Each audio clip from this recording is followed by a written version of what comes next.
Recording is on. Bom dia, pessoal. Boa tarde ou boa noite. Vamos estar começando aqui a nossa última gravação dessa sequência de gravações que eu me propus a fazer enquanto eu estiver afastado, né? Nessa, nós vamos estudar, é uma pena de estar fazendo isso de maneira virtual. Nós vamos ver um dos teoremas mais importantes do curso nessa gravação, que é o teorema do núcleo e da imagem, tá? Então, antes de começar, só lembrando, eu estou estudando transformações lineares. Transformações lineares estão definidas em espaços vetoriais. Então, eu pego dois espaços vetoriais, U e V, certo? U e V são dois espaços vetoriais. Aí, eu vou considerar também uma transformação linear, certo? Que vai de U em V, transformação linear. Nós definimos dois subespaços vetoriais que estão associados a essa transformação linear. Um é o kernel. O kernel, você tem que lembrar que são os elementos do domínio, tais que a minha transformação linear aplicada nesse elemento vai no elemento neutro do contradomínio.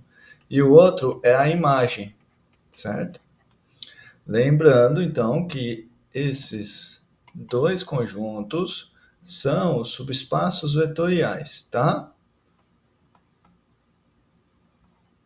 O kernel é um subespaço vetorial do domínio e a imagem é um subespaço vetorial do contradomínio. Bom, agora eu vou, então, apresentar o teorema do núcleo da imagem, que ele vai nos dar uma relação da dimensão do kernel e da imagem. Então, é o seguinte teorema. Sejam U e V espaços vetoriais de dimensão finita.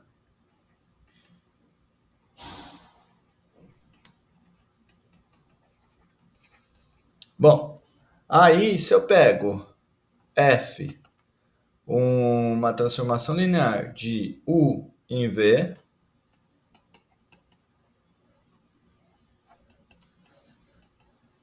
então a dimensão do domínio vai ser igual à dimensão do kernel mais a dimensão da imagem, certo? Então veja só que interessante, a dimensão do domínio é igual à dimensão do kernel mais a dimensão da imagem. Esse é o famoso teorema do núcleo da imagem. Bom, vamos dar aqui uma ideia da demonstração. Primeira coisa que eu tenho que pensar, né? Eu vou falar sobre dimensão de kernel, dimensão da imagem. Primeira coisa, essas dimensões são de fato números? Por que eu estou falando isso? Bom, a gente viu que a gente só pode falar de dimensão de um espaço, dando um número, quando esse espaço é finitamente gerado.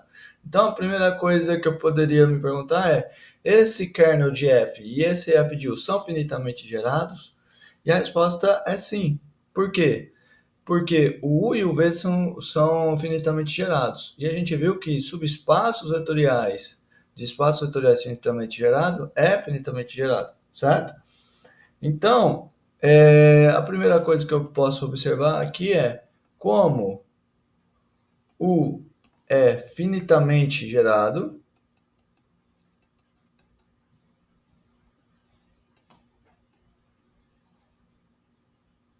e o kernel da F é subespaço de U, nós vamos ter, então, uma definição de dimensão dando um número finito. Então, eu vou escrever assim, ó, dim_char menor do que infinito, só para representar que está me dando, então, um número finito, certo? Vamos dar um nome para esse cara. Vamos dizer que a dimensão é R. Então, no lugar de colocar aqui menor do que infinito, eu vou colocar igual a R. Então, vamos melhorar essa frase. Temos um R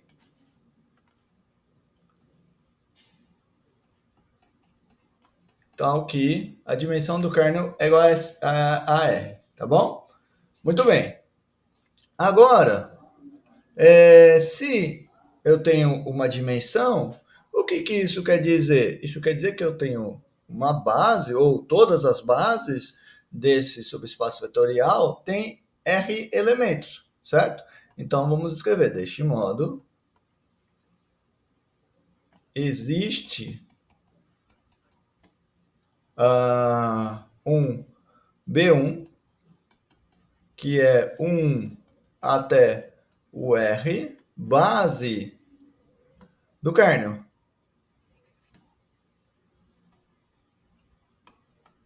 Tá bom? Bom, agora, o que vai acontecer? Lembra que esse conjunto aqui, ele é base para o kernel. Mas o kernel, ele é um subespaço de U. Lembra que se eu tenho lá um conjunto Li de um espaço vetorial de dimensão n, eu consigo colocar vetores dentro desse conjunto, né? Aumentar a quantidade de vetores desse conjunto até eu obter uma base para o meu espaço vetorial, certo? Então, eu vou escrever assim, ó, supondo que a dimensão do U é igual a n, eu vou conseguir, então, n menos r elementos, de modo que quando eu junto esses elementos com os elementos que eu já tinha da base do kernel da F, eu obtenho uma base para U, certo? Então, supondo que a dimensão do U é n, temos, então, V1 até Vs, S aqui é n menos r, tá? Então, eu estou acrescentando n menos r vetores. Esses caras todos pertencentes a U.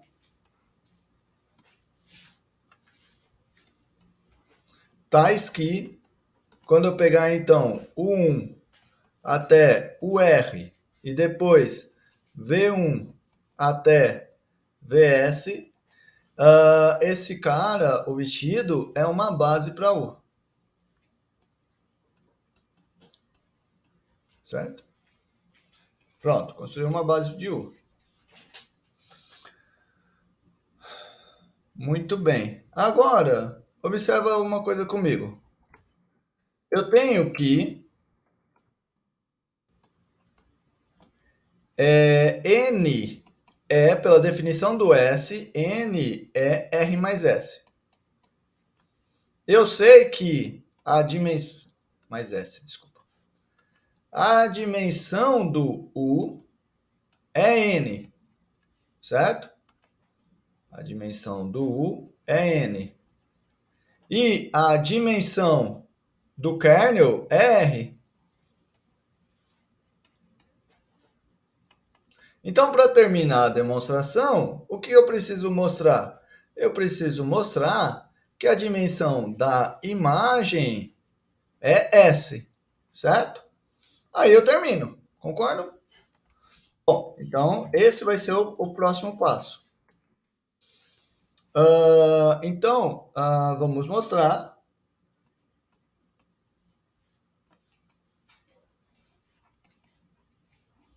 Ou melhor, já aqui, para terminar,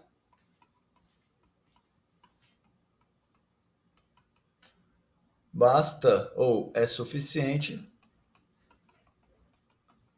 mostrar que a dimensão da imagem é S, certo? Aí você fala, poxa, mas como que eu vou construir essa dimensão? Para concluir que a dimensão é essa, eu preciso construir uma base com S elementos. Aí você fala, puxa, mas como que eu vou definir, né, essa base? Bom, a gente vai fazer isso da maneira mais fácil possível.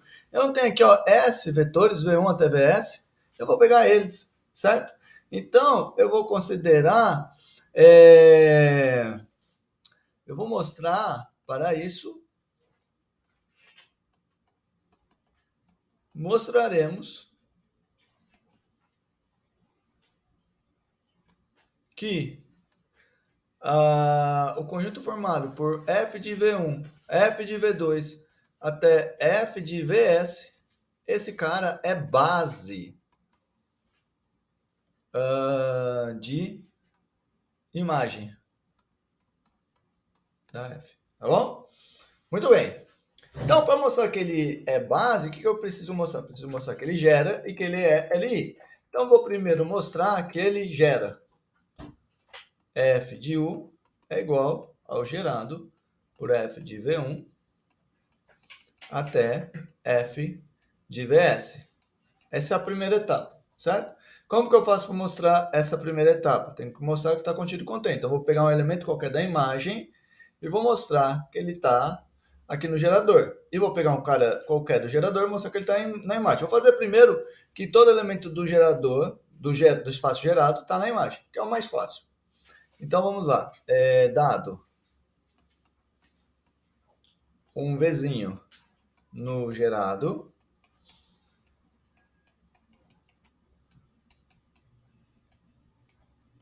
eu observo que, bom, como ele está aqui no gerado, vão existir escalares, lambda 1 até lambda n, tais que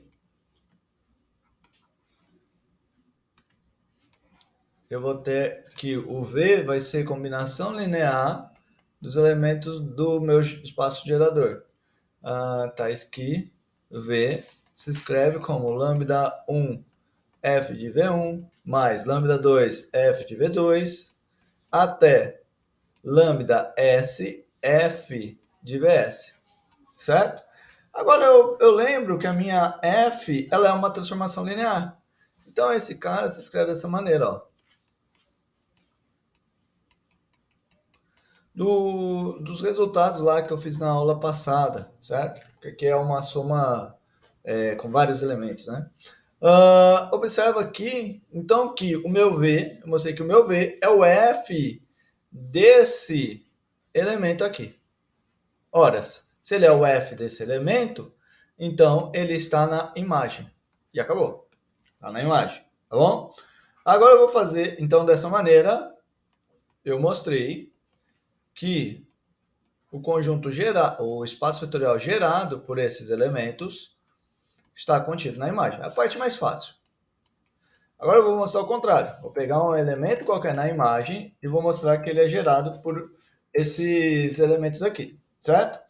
Então, eu vou colocar aqui. E dado V pertencente a U.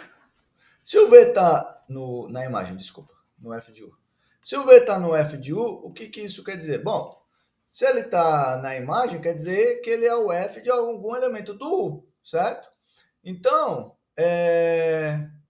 vai existir um Uzinho pertencente ao Uzão, tal que o Vzinho é o F de Uzinho, certo? Mas, por outro lado,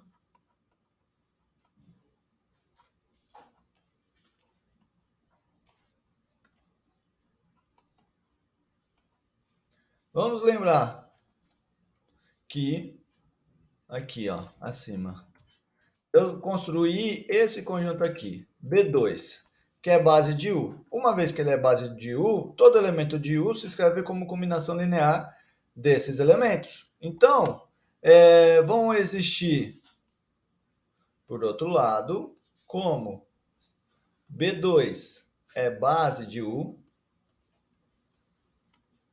existem alfa 1 até alfa R, e depois beta 1 até beta S, tais que eu vou poder escrever o meu U como sendo alfa1, o 1, mais alfa2, o 2, mais até alfa-R, o R, certo? E depois nos Vs, beta1, V1, mais beta2, V2, até beta-S, VS. Pronto, defini dessa maneira. Aí, uma vez, eu quero falar do V, certo? Mas o V é o F de U. Então, e o U se escreve assim. Então, o V vai ser o F desses carinhas aqui.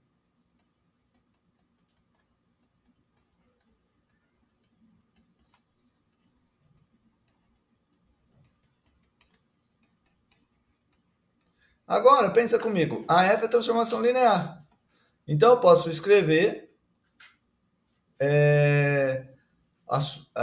usando aqui, que é transformação linear. Posso tirar, né, entre aspas, a soma e os escalares. Escrevendo dessa maneira aqui, certo?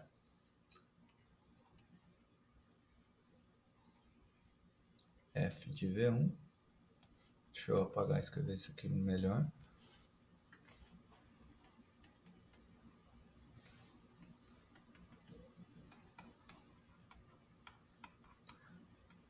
Agora, para terminar, né? O que você consegue observar? Bom, vamos lembrar da definição do B2. Os U's, B, que é o que eu chamei de B1, é base para o kernel. Então, cada um desses U's, o 1 até o R, eles estão no kernel. Uma vez que eles estão no kernel, quanto que vai dar o F de 1? Dá o zero do V. F do 2, o zero do V, até esse cara aqui, F, o zero do V, certo? Então, com isso, eu acabo de concluir que o meu V, ele está se escrevendo como beta1 F de V1, mais até beta S F de VS. Ora, mas o que é isso? Isso é simplesmente um elemento que está nesse espaço vetorial gerado, como nós gostaríamos de demonstrar. Tá bom? Então, está feito a parte de V que gera. Agora eu vou mostrar que é LI.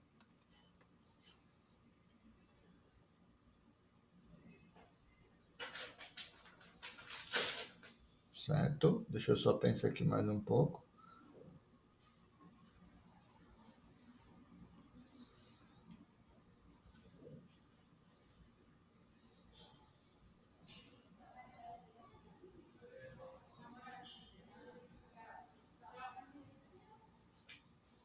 Bom, agora faltaria mostrar que é LI, certo? Então, aqui está o 1, agora o 2 é LI.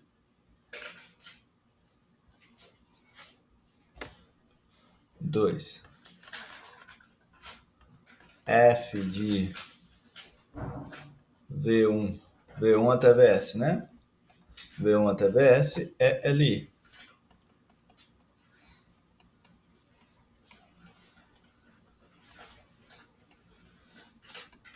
Bom, para mostrar esse, o que eu faço? Eu suponho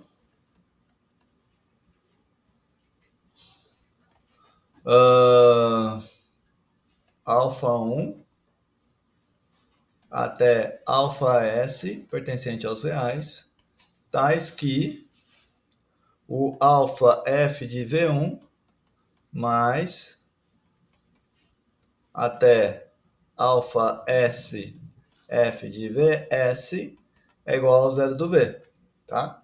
Mas se isso acontece usando a linearidade da F, eu vou ter isso aqui, ó.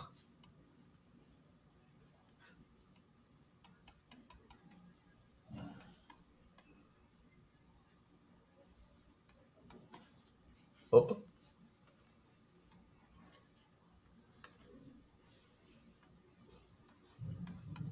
Certo?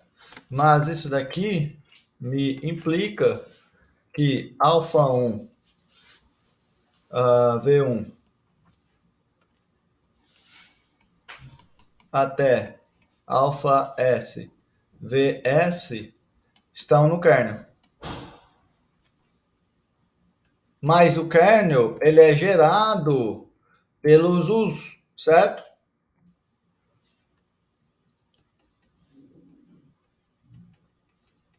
Então, vai existir... Aqui os us terminam em R, né? Desculpa, coloquei N. Era para ser R. Então, vai existir beta 1 até beta R, tais que esse elemento do kernel se escreve dessa maneira.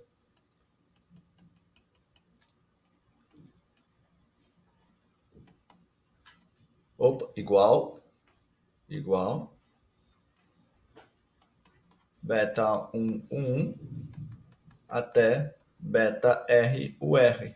Horas, mas isso aqui implica que eu vou ter, então, alfa 1 V1 mais até alfa S VS mais menos beta 1 1 mais até menos beta R UR, dando igual ao zero do U. Agora, para terminar, como o conjunto V1 até VS, depois U1 até UR é LI, cada um desses escalares são zero. Em particular, os alfas. Certo? Lembrando que eu quero mostrar que é LI, então eu quero mostrar que essa combinação linear aqui é tudo zero. Alfa S é igual a zero. Certo? Portanto, é LI.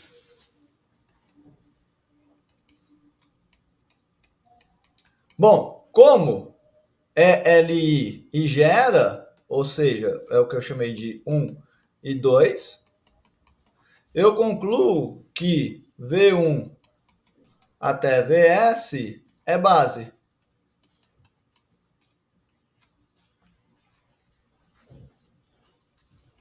Desculpa.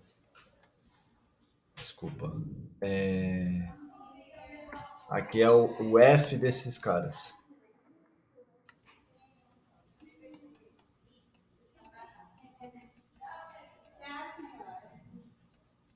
É base de F. Uma vez que ele é base de F e ele tem S elementos, eu concluo que a dimensão da imagem é S. E daí acabou, por causa daquela continha que eu fiz lá no início da demonstração. Tá? Essa continha aqui, ó. Lembra? Aqui, ó. Então eu tenho N igual a R mais S, certo? E daí eu terminei. Uma vez que N é a dimensão do domínio, R é a dimensão do kernel e S é a dimensão da imagem. Tá bom? Muito bem. Agora eu vou fazer uma consequência desse resultado, que é, assim, muito importante. Importante mesmo. Corolário.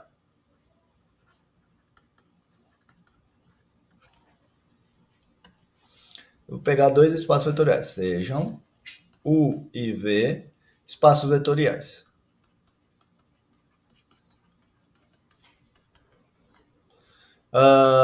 Tais que a dimensão de U é igual à dimensão de V. Certo? Aí o resultado te diz o seguinte: se eu pegar uma transformação linear de U em V, são equivalentes.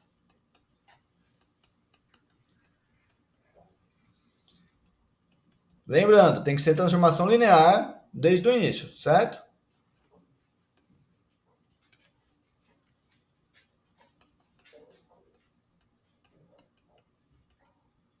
Estou chamando a atenção que tem que ser transformação linear, porque às vezes tem gente que quer usar esse resultado sem ser transformação linear, daí não dá certo. F é sobre a ejetora.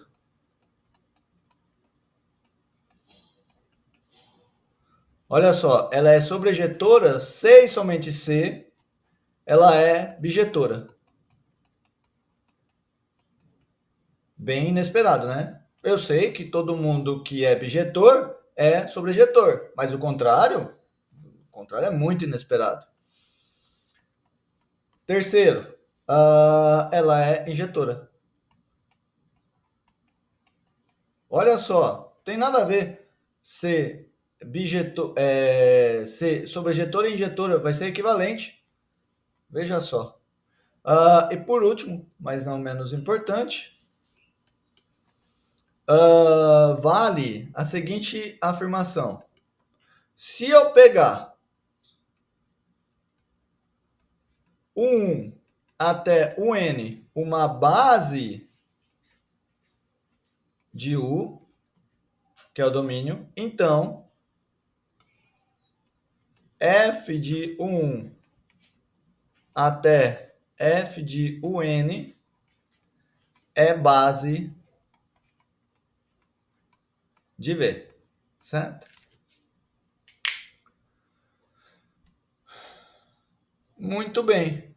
Vou tentar aqui dar uma ideia para essa demonstração. Bom, eu vou mostrar então que 1 implica em 2, 2 implica em 3, 3 implica em 4, 4 implica em 1. Que 1 implica em 2.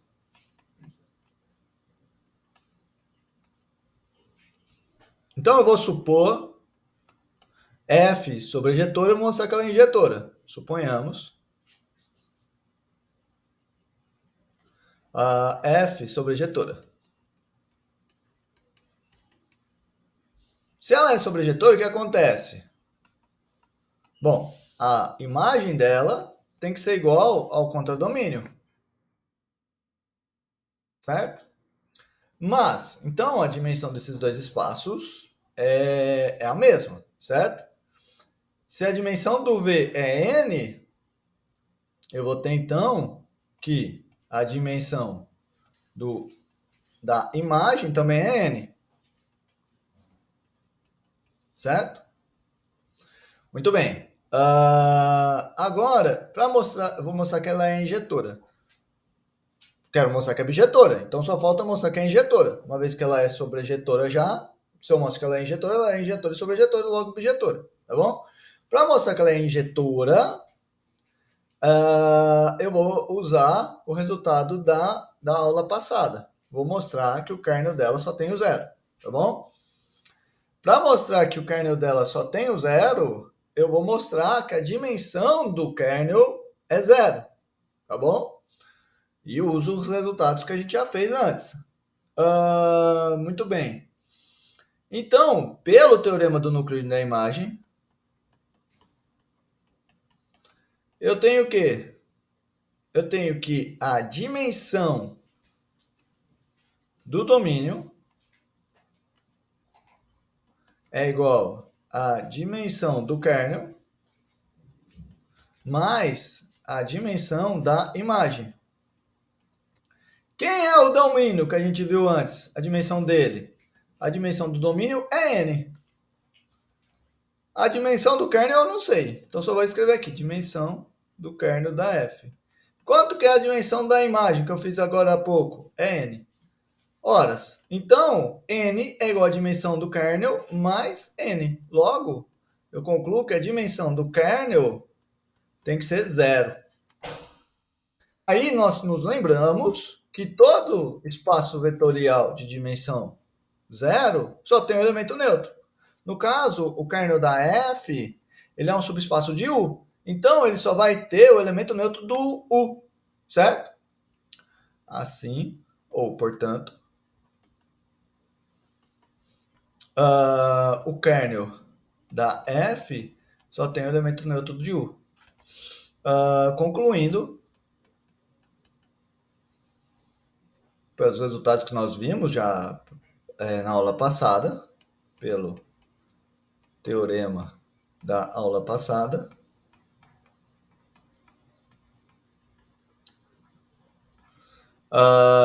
que a F é injetora. Certo? Se só tem o zero do U, então ela tem que ser injetora. Ela implica que ela é injetora. Joia! Agora eu vou fazer o 2 implica 3. O que é 2? Vamos lembrar. Bijetora. Bijetora implica injetora. Bom, isso daí é brincadeira de criança, né? Todo mundo sabe. Se uma função. O que é uma função bijetora? Uma função que ela é sobrejetora e injetora. Se ela já é injetora, então pronto. Não tem o que fazer, direto.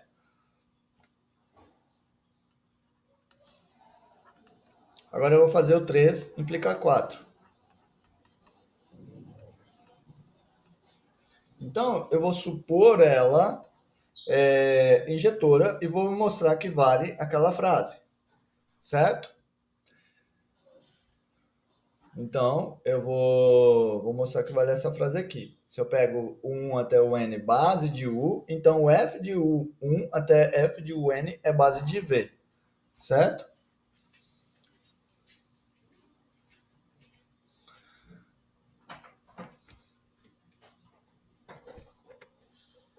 Deixa eu pensar aqui. Mas esse daqui, pessoal, ele é. Eu poderia fazer aqui, mas eu não vou fazer porque a ideia é totalmente igual ao que foi feito no teorema do núcleo da imagem, certo? Vai ser totalmente igual ao que foi feito no teorema do núcleo e da imagem. Por quê? Você observa o seguinte: uma vez que a tua F ela é injetora, o kernel dela só tem o zero. Uma vez que o kernel dela só tem o zero, a dimensão do kernel é zero. Então, vamos lá na demonstração do teorema do núcleo da imagem. Esses U's aqui, o que eram eles? Era a base do kernel. Mas no nosso caso de agora, a base do kernel não vai ter ninguém, certo? Então eu vou lá e vou construir esses V's aqui apenas, certo? Esses V's que eu coloquei aqui na demonstração, que eu construí, são exatamente os V's que aparecem nessa frase aqui. Pega o 1 até o n base de U. Uma vez que o kernel não tem ninguém, eles coincidem, certo? E daí a demonstração vai ser exatamente igual a que eu fiz acima para mostrar que esse cara aqui é LI e que ele gera a imagem, certo? Certo? Então, eu posso vir aqui e fazer assim, ó, analogamente, a demonstração acima,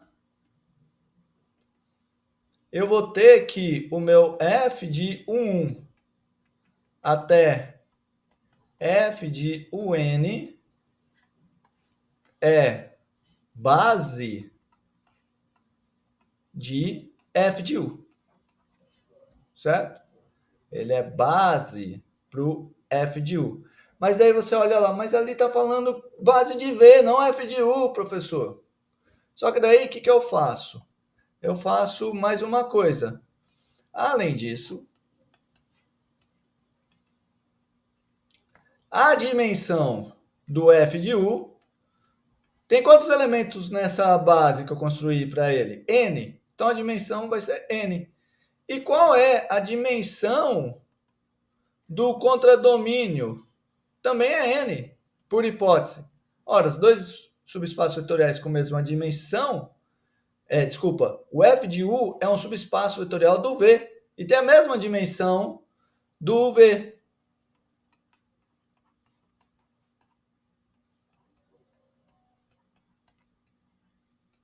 Portanto, o f de U ele é exatamente igual ao V. Tá bom? E acabou. Porque uma vez que o f de U é igual ao V, e esse bichinho aqui é base do f de U, concluímos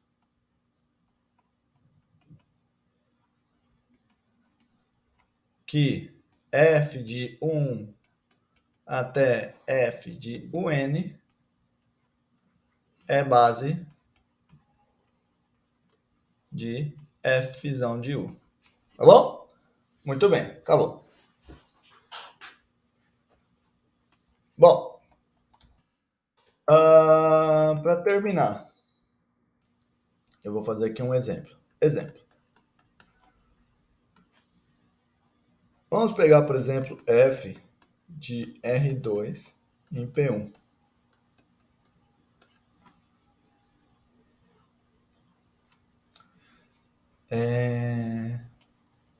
Eu vou fazer mais uma coisa. Antes de fazer o exemplo, acho que eu vou fazer mais uma coisa para ficar mais completo. Definição. Vou definir isomorfismo. Um isomorfismo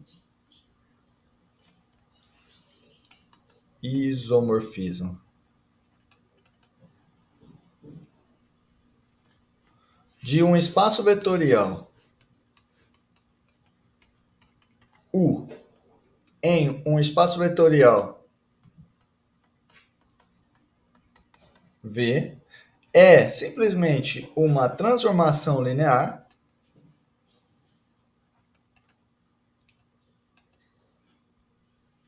F de U em V bijetora.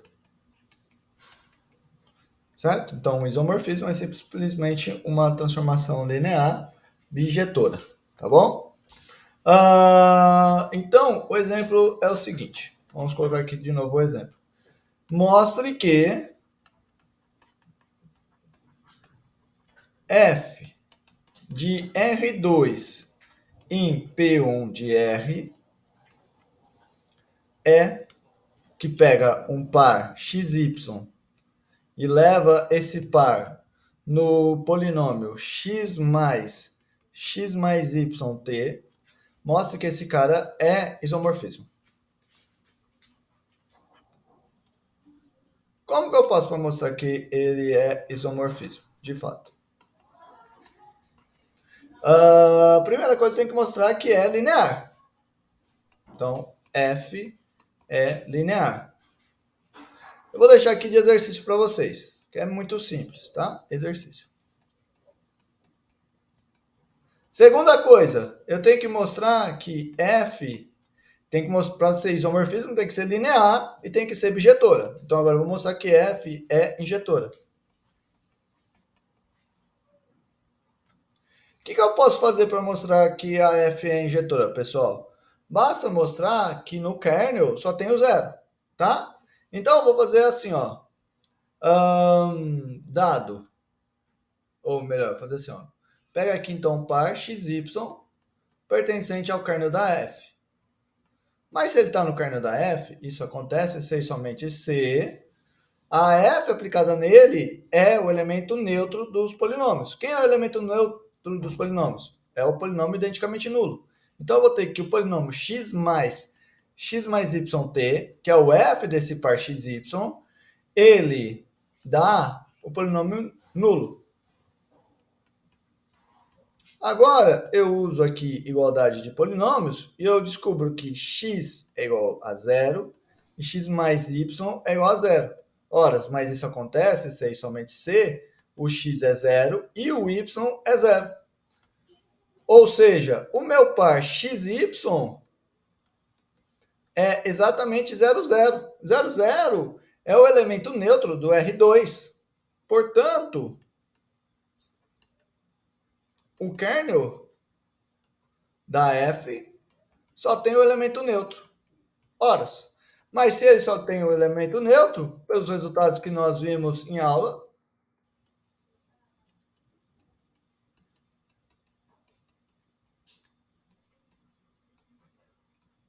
nós concluímos que F é injetora. Muito bem. Agora o que eu vou fazer? Vou mostrar que F é sobrejetora. Mas espera aí, antes de mostrar que F é sobrejetora, veja o nosso resultado. O que ele nos diz? Pega dois espaços vetoriais, U e V, uma transformação linear de U em V. São equivalentes. Sobrejetora, bijetora, injetora, papapá. Oxi! a F já é sobrejetora. Então isso implica que ela é injetora. Desculpa, F eu já mostrei que ela é injetora. Tá no 3. 3 é equivalente a 2. Então ela já é bijetora. Com um adendo, que eu não posso esquecer nunca. F é transformação linear. Beleza, já mostramos. Segundo, a dimensão do domínio e contradomínio é a mesma. Horas, mas é o que acontece aqui. Certo? Então nós escrevemos assim, ó, como F é linear e a dimensão do domínio, quem é o domínio? R2, a dimensão dele é quanto? É 2. É igual a dimensão do contradomínio, que é os polinômios de ordem menor ou igual a 1. Também é 2. Então, como F é linear e a dimensão do domínio e contradomínio são iguais, nós concluímos, pelo teorema que nós acabamos, pelo corolário que nós acabamos de fazer, corolário acima,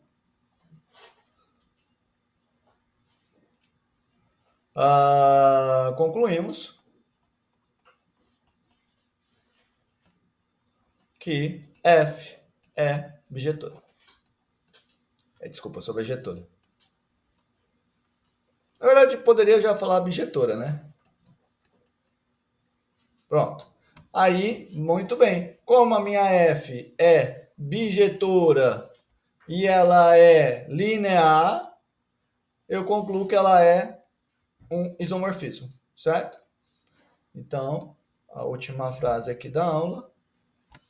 Como F é transformação linear bijetora, temos que F é um isomorfismo. Tudo bem, pessoal? Beleza, eu vou parar a nossa aula aqui, tá? E essa vai ser a última aula da série de aulas que eu gravei para vocês. Peço para vocês, lembrando, né, que na aula da terça-feira vocês tragam as dúvidas que vocês ficaram sobre essas aulas, para a gente conversar sobre elas, tá bom? E na quinta-feira temos prova. Bom, um abraço para todos vocês e até mais. Tchau, tchau.